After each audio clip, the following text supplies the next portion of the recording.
Hello here from Bronies Uk. It's Lawrence. I'm back again, and John, Sam, and I are going to be doing our post UK Ponycon 2023 live stream tomorrow as our plan. But the reason I'm here for this video is because I got back from Nottingham yesterday, whereas Ponycon 2023 ended on Sunday evening. We were all there, and boy, was it a total blast. The past 2 times I've been 4 times. I have thoroughly enjoyed it each time, but the last 2 times it has been a total blast. Numbers of attendees have increased. We hear that over 1,000 this year, which is their biggest turnout yet. So, the purpose of this video is, I'm just going to talk about, I have mentioned this briefly before, if you don't know me, I have a YouTube channel of my own. I'm known as Geeky Trainer HS90.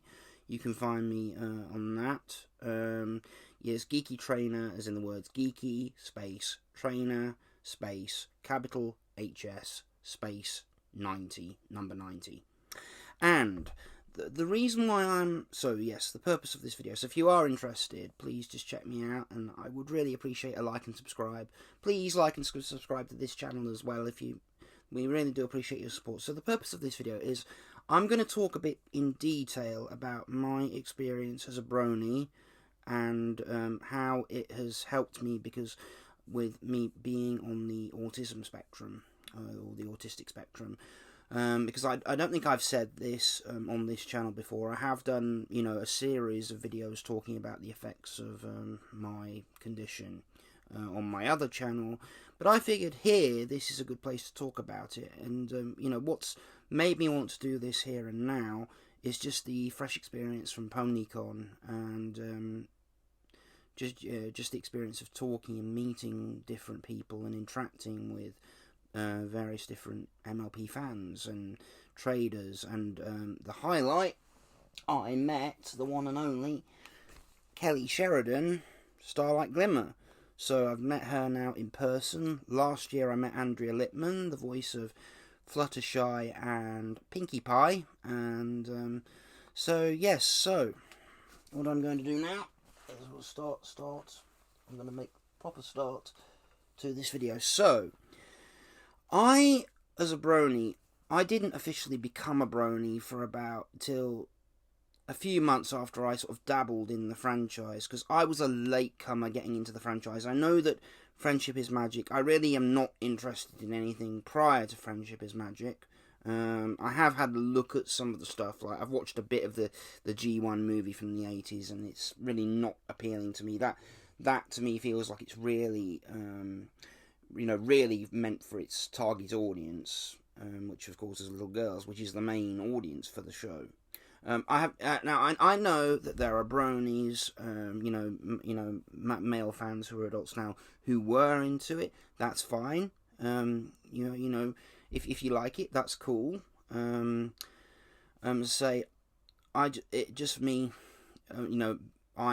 a Brony, and as of that, I got into it with Friendship is Magic. Now, I know that it originally began in 2010s when the first season aired.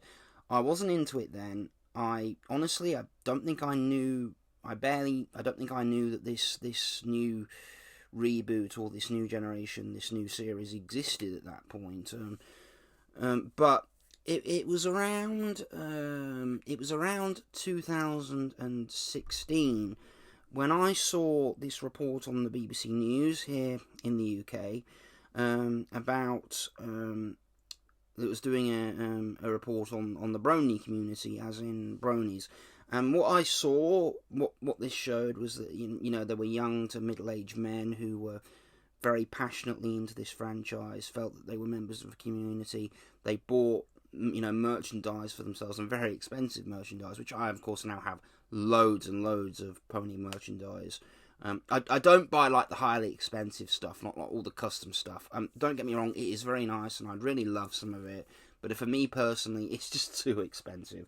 I have many pony plushies. You can see I've got this lovely Luna here. Luna is my favourite character, and from Gen 4 anyway. So I saw that, and at first I thought, this seems a bit odd. Not so much. I think that I heard that there were that there were teenagers, young adults, and mature adults into the show, but the fact that they go as far as to buy this expensive merchandise and I think and my kind of thought at the time was, wow, don't you want to buy other things with it? So yeah, I sounded a bit harsh. I was a bit harsh to it. It was my first impression on this, but then I spoke to a mate. And I said, I saw this, another mate who's on the spectrum, by the way. I won't mention any names. He's not known to any of us here on Bronies, except to me. But I said to him, last night I saw this report on the BBC about these people, all these young to middle-aged men who are into My Little Pony. And he said to me, well, My Little Pony's not actually that bad. I've watched every episode up to this point. And I said, really? And he said, yeah, and it's actually a decent show. And following that time, I also met some other people. I spoke to a few other friends, and they said they'd watched it, and they were gotten really into it. So I decided, after several months of thinking, well, should I check this out? And by this point, this is when I had made friends with John and Sam, the other hosts here on this channel, who, and I'd noticed from a few of the videos that they had posted, before we set up Bronies UK, by the way, that they were heavily into the show.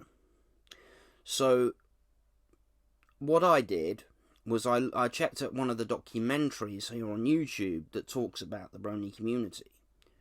And I was amazed by this point, not judgmental in any way, but I was amazed by, the people watching it, like these highly intelligent people going, people who are in the military, people training in medicine, people doing things like mechanics, and, all these things, these particularly, all these very highly intelligent people are into the franchise. When they explain why, that they can find the characters relatable, they can find the storylines relatable, the music, and of course, yes, the merchandise that people saying, it showed footage from the Ponycons, the HarmonyCon, and so following that, I thought, right, I'm going to have to give this just a watch. I'll see what I think of it.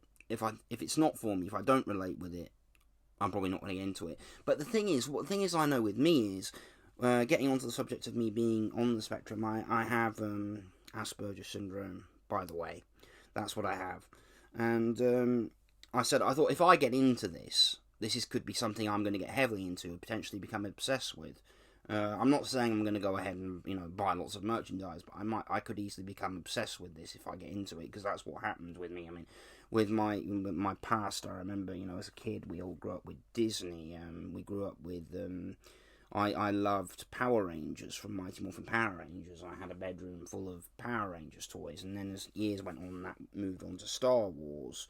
By the time I was sort of 9, 10, 11, in those years, my parents stopped buying me toys because I was getting more into sort of physical media. I just watched TV. I played video games. By then, I discovered video games. And watch stuff on TV, so I wasn't really bought any toys anymore. So I was thinking, if I do get into this, I could become obsessed with this, and be just another thing I'm going to be passionately into. So what I did, I went and got a copy of the first Equestria Girls film. So I hadn't seen any episodes. I'd seen some clips of it. And I went looking for a DVD, because I'd seen where they had some cheap DVDs from, of the show. And I found a copy of the first Equestria Girls film. So I went home, put it on, and of course, I didn't realise at the time, obviously I didn't know much about the franchise, I didn't know that the Equestria Girls was something that was like a side series. But because the first movie starts in Equestria, So I was sort of introduced to the characters, with Twilight and Spike going to the Counterlot High, and in the Equestria Girls universe, going to the Counterlot High, following Starlight Glimmer, with her, and the main plot of the film was to help her win the Twilight win the school crown, against Starlight Glimmer. And I watched that, and I thought, actually, that's really good. And despite that, the Equestria Girls isn't the main show, and it doesn't follow the core storyline of Friendship is Magic. But I thought, yeah, actually, I can see why other people than its target audience are actually interested in this. So following that, I didn't really do much else. I think I went and bought another DVD with a few episodes of the show. I put some on. I watched it, and then I started talking actually to John and Sam. Yes, and they were telling me it's a really good show. And by this point, this is when the 2017 movie was coming out. So I didn't see it at the cinema. I wasn't into it at this point where I'd want to go to the cinema. But they told me that they had been to see the 2017 the Gen 4 movie 3 times. So on the day that the movie was released physically on Blu-ray and DVD, I went and bought a copy, and I watched it, and I thought, actually, yes, this could be something I'd really like, because these characters are relatable, the storyline is relatable. I really liked the character of Tempest, and by this point, when I was halfway through the movie, I was just posting stuff in some geeky Facebook groups. I was focusing some Google images of the characters, and then a few weeks later, when I looked on, and then after that, I really enjoyed the movie. So, and I think the first copy I bought was a DVD, and then I went on to Netflix, and I saw that Netflix had the first 5 seasons. So I started watching it. I started with the first season. I watched the first couple of episodes. I really enjoyed this, and then I started watching more. And then I think within the first couple of days, I'd gotten to the end of the first season, started watching the second season, and I very quickly got up to season 5. I quite quickly, within a few months, I watched all those first 5 seasons, and I was eager to watch more. So, and then I think I got a copy of season 6 on DVD, which I had to order from America. And it took me a while to get properly caught up. And also, yeah, the other Equestria Girls movies were on Netflix as well, so I watched them. And I thought, by this point, I'm really into this franchise. And very quickly, by the time I think I'd finished season 1, I decided to go and get myself some pony merchandise. So I bought a couple of plushies. By the way, the first ones I bought, there was a Twilight and Pinkie Pie, quite basic ones, but the Twilight as a Earth Pony, not as an alicorn. They're falling down the back of the shelf. If you can see up there, you may be able to see. Yeah, you can probably see quite clearly up there. There's a lot of ponies up there. I'll just move up here, just so you can see to the extent there. All my pony plushes. And some other merchandise on the shelf. Yeah. So, I started watching season 6. I kind of stopped for a while, just to life commitments at the it took me a while to get it took me a long time to get fully caught up with Friendship is Magic. I got caught up with it fully after Ponycon last year. For like 2 weeks, I practically binge watched practically 4 seasons, seasons 6 to 9. And by the end of it, I can't believe I'm finally caught up with it. And having been to Ponycon, UK Ponycon this year, I really felt the most in touch with my Brony side. Doing the sessions in Britannia Buddies, which is basically like a meet and greet group for people, where you can just go and chat to people, you can show off your merchandise, you can discuss, just talk about how you got into the series, and, just kind of be yourself, which is the effect of Ponycon. And that's what I'd heard about, all these Brony conventions. I mean, Prior to attending Ponycon regularly, myself, John and Sam, we've been regular attendees at this Transformers convention here in the UK known as TF Nation. And that has a very similar atmosphere and a very similar environment to Ponycon. As you can go there, you just with a group of people that are into the same stuff, same things you are. You can talk. You can show off your merchandise you buy. You can just be yourselves, and and you're not judged by other people. When I went to Ponycon, I found that this had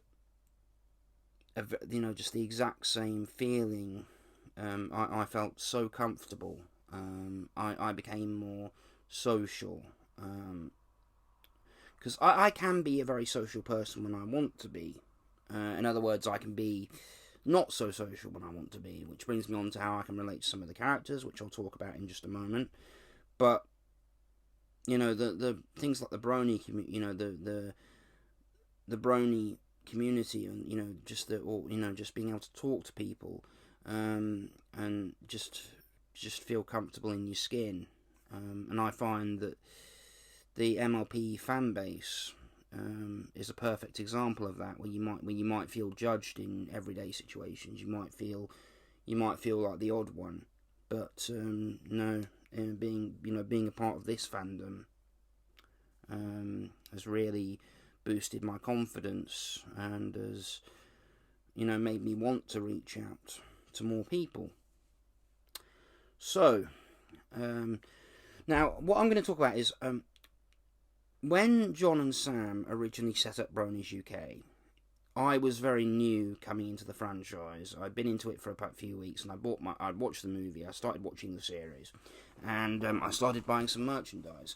Now, I made this video on my regular YouTube channel when I discussed about why I've heavily, just very passionately and very quickly got into this franchise.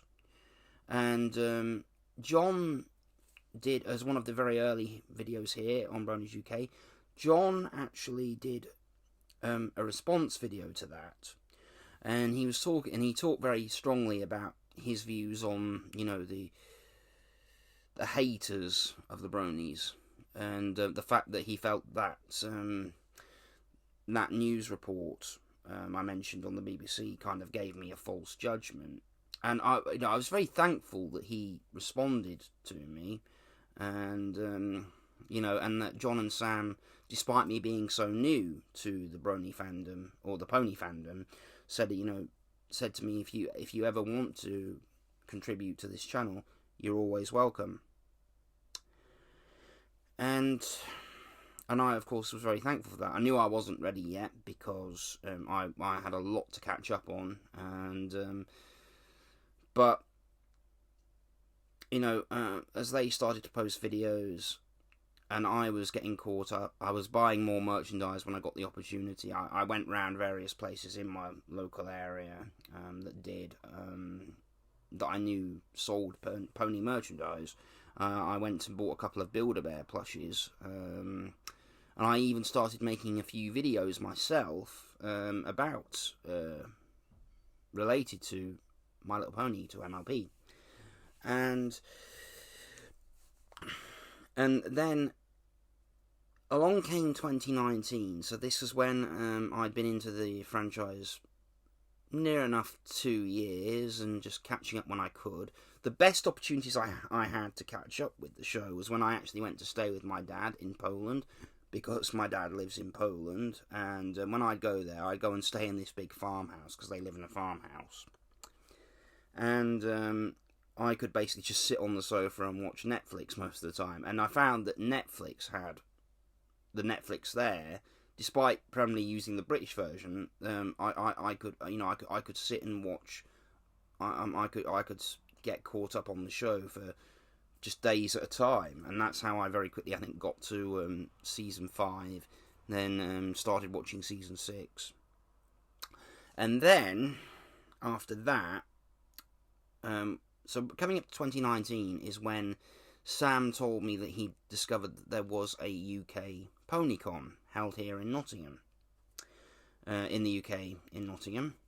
And luckily for me, Nottingham was somewhere I knew, and it's not too far for me to go, not too far at all. And he invited me to come along with him, so we decided we together we got a hotel for the weekend. And by the way, John, I know this year was your first Ponycon experience. You've uploaded the vlog that you did, and we all had a cracking time. Thank you very much. Thanks for a great weekend. So yeah, I went to my first Ponycon. It was our first one, and just being there, just walking into that venue, and seeing all the meeting all the people, seeing all the people dressed up, meeting the crew, meeting the guests, and going around to the trader hall. It was just, for me, this was a paradise. I think for anyone, whether you've got like Star Trek fans, Star Wars fans, Transformers fans, anime fans, sci-fi fans, whatever it may be, video games, whatever it may be. When you go to events like conventions, they are a release. They're an escape from reality, and as I say, they are places where you can just be yourself. You can just kind of let go of your insecurities and be yourself. And next to TF Nation, this was the best time. This was somewhere I knew I'd just feel comfortable, and I spoke to a lot of people. I took pictures with people. I found the crew to be, absolutely fantastic, welcoming. They looked after people. They made sure everyone was okay, and they put 1,001% in to make sure everyone just had a cracking time. There's a concert. Prince Whatever has performed there. Has performed at the concert, but I think now I've seen him at least three times, and that was brilliant. And so, of course, after 2019, sadly, there was no Ponycon for a year because, of course, COVID hit. But what I did during that time was I got even more caught up. And this around time was when Gen 5 was announced that Gen 5 was on its way. Because the first time we went was the weekend that the final episodes of Season 9 were coming out. Of course, for me personally, I knew I still had a lot to catch up on. But I knew I would, eventually. Yeah. So, when it came to 2021, and I still wasn't completely caught up, by the way, but the weekend after the Gen 5, the New Generation movie came out, Sam and I went along to our second Ponycon. Again, it was a blast, and we met some people who were sort of new to the fandom, purely being introduced to it by the Gen 5 movie, by the New Generation movie. And I thought, actually, no, I'm not alone, even though I'm very late coming into it.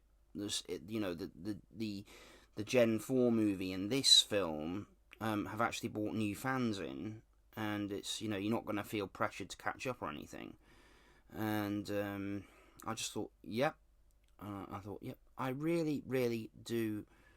I really can relate to literally everyone I speak to here, and I don't feel uncomfortable for a moment.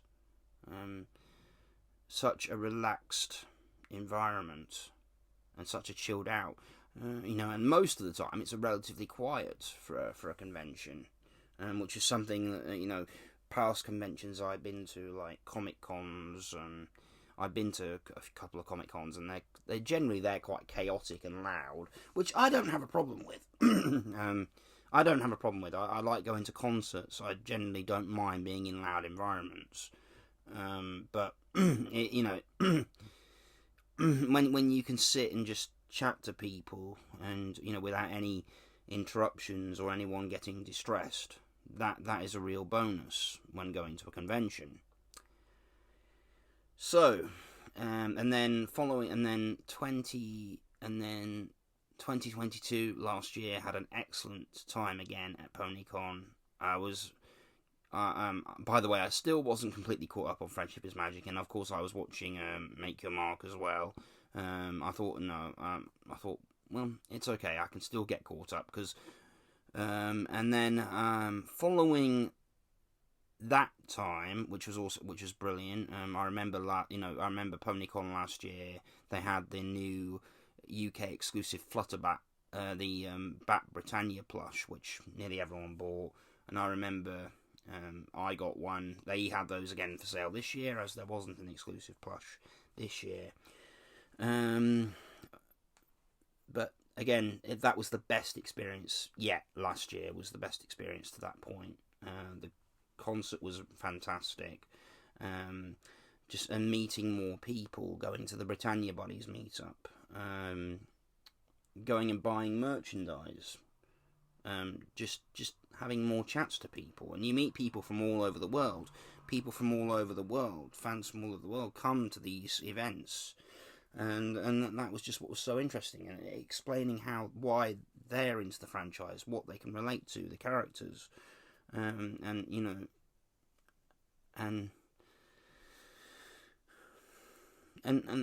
that's just what makes it special. And I think now, having been to Ponycon for the 4th time, as for the first time the 3 of us were there, and that made it very special for us. We were all there. We shared the experience. Me, myself, John, and Sam. We shared the experience.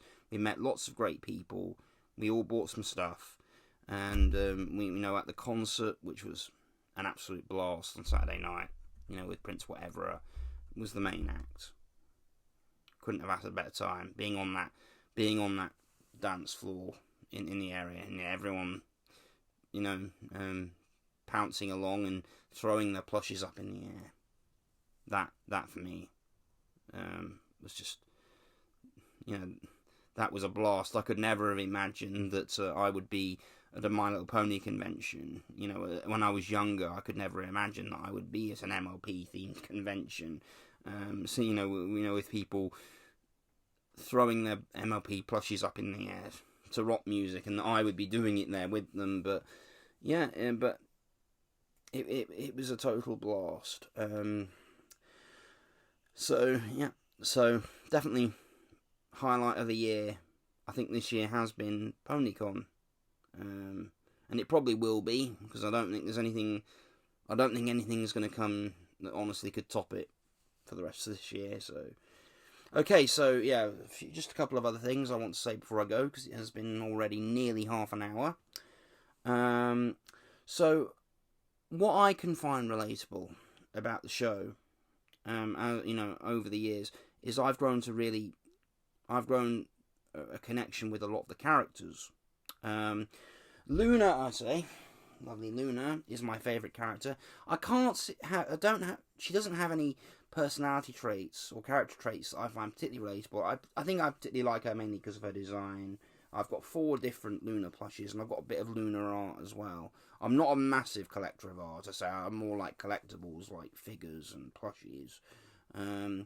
But I'd say if there was a character, I think out of the main 6, definitely have qualities that are, all of them have certain qualities I can relate to. Like, I think with Fluttershy, she's known to have social anxiety, and I can relate to that, because even though I don't suffer with it as badly now, I have had, due to having Aspergers, so I've had quite bad anxiety in the past, and I still suffer with anxiety quite badly at times. But it's through getting into a franchise like this, going to an event like Ponycon, and becoming part of the community, it really helps out.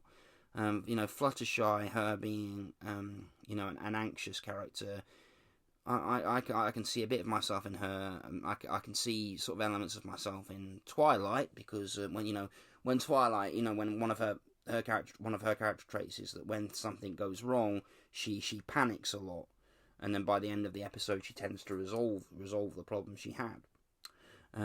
With Pinkie Pie, I'm not overly outgoing, but I can be quite excitable and very over talkative, so I can see a little bit of myself in her. And with Rainbow Dash, she can have like her overconfident side. She can have she can be overconfident and often end up in trouble, and then she learns her lesson. So, I can see maybe a bit of myself in her, because I'm known to sometimes I think I do take unnecessary chances, and sometimes then it can come back to haunt you. And so, I say, and the other characters like Applejack and Rarity, I like them as characters, but I'd say the three I've mentioned now, Pinkie Pie, Rainbow Dash, and Twilight, when it comes to the main six, they're the three I can see elements of myself in. And also the character of Maud, Pinkie Pie's sister, she's another character I can see bits of myself in, because how she's like the polar opposite to Pinkie Pie. She's not very outgoing, and she's very laid back and seems very antisocial, but yet she has you can see that she's a very good character and a very caring character underneath that. She can see her real self underneath it, and I can definitely have moments when I can be like that, and not very talkative, and just kind of would rather be in my space. I can definitely have moments, and people point that out to me a lot. Yeah. Okay, well, so that's sort of the main things out the way. But as I say, I've seen in a lot of the documentaries and meeting various other people who are actually on the spectrum and who or have other disabilities. I've met people at Ponycon. The documentaries I've seen have featured people like myself, and to now be one of them, to be into this franchise and be one of this crowd, I'm very proud of it. And I say a big thanks to John and Sam for just being great friends to me. You've been so welcoming to me, and I very much look forward to doing our post Ponycon live stream tomorrow. So thanks all for watching, and you're totally awesome. If you like this video, please leave a like and subscribe. We would appreciate it. Okay, so goodbye from me, Lawrence, here on Bronies UK, and I'll see you soon.